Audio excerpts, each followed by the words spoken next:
autre affaire qui concernait toujours les contrats à durée déterminée, mais cette fois-ci, ouais, encore plus douloureuse, parce qu'elle concernait donc la requalification donc de CDD en CDI et, je vous le disais, le mode de calcul du salaire et des indemnités. Donc l'histoire était la suivante. Un technicien opérateur avait été embauché chez TF1, très précisément du 22 janvier 2007 jusqu'au 21 décembre 2012, dans le cadre de plusieurs contrats à durée déterminée successifs pour un motif d'usage, contrats d'usage pour lesquels les usages comptants de ne pas recourir au CDI. Ce salarié avait saisi le Conseil prud'homme donc d'une demande de requalification de ses contrats en CDI, ce qu'il avait obtenu. S'était posé alors deux questions.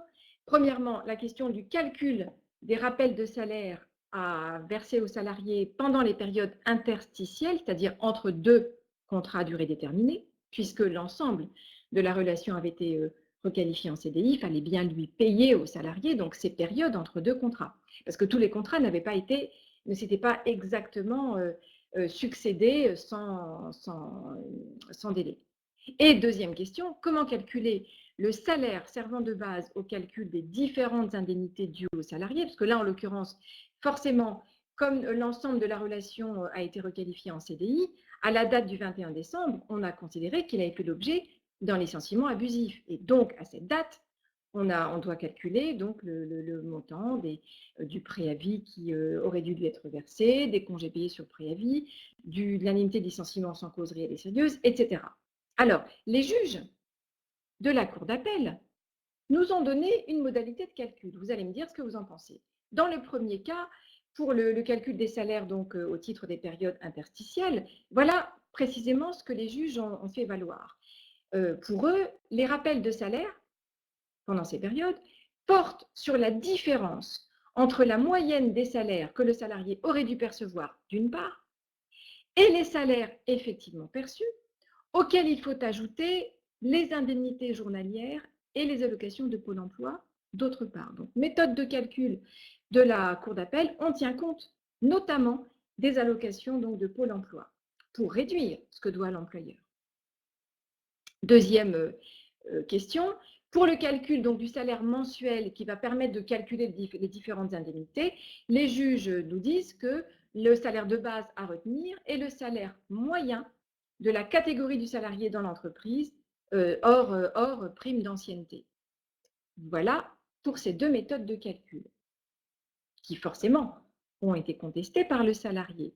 Alors dites-moi, d'après vous, que pensez-vous de ces modalités de calcul? Bonnes ou pas bonnes? Alors une seule réponse pour les deux, parce que dans les deux cas, les juges ont dit soit bon pour les deux, soit pas bon pour les deux. Alors dites-moi. Oui ou pas oui? Pour le premier, oui, et pour le deuxième, non. Non connecté avec la réalité, Isabelle? Ah ça. Pas bon pour Brigitte, pas bon pour Charlotte non plus. Bon, alors, réponse. Connecté ou pas avec la réalité, en tout cas, tout faux pour les juges d'appel. Tout faux.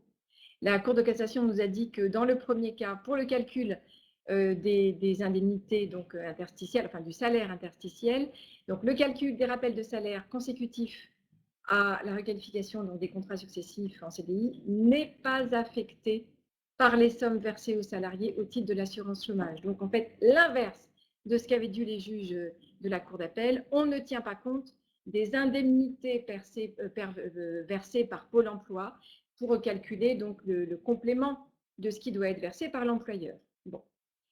Donc, beaucoup moins favorable, effectivement, pour l'employeur, là, en l'occurrence. Et dans le deuxième cas, alors bonjour, le calcul, parce que les juges nous disent que le salarié, donc là encore, les juges de la Cour de cassation contestent la position de, qu'est-ce qui se passe là, de la Cour d'appel en disant que le salarié était réputé avoir occupé un emploi en CDI depuis le jour de sa première embauche, donc depuis 2007 là en l'occurrence, jusqu'en 2012, et il était en droit d'obtenir la reconstitution de sa carrière ainsi que de la régularisation de sa rémunération. Ça veut dire quoi en pratique? Deux choses. Premièrement, on ne prend pas en compte les allocations chômage pour le calcul des rappels de salaire qui sont dus par rapport aux périodes interstitielles, et on prend comme base de calcul pour les indemnités le salaire reconstitué, comme si le salarié avait travaillé tout le temps et en se basant donc sur, la carrière qu'il aurait dû faire, s'il avait été présent tout le temps dans l'entreprise. Alors comment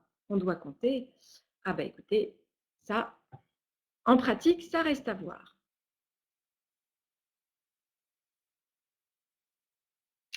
Eh oui, eh oui.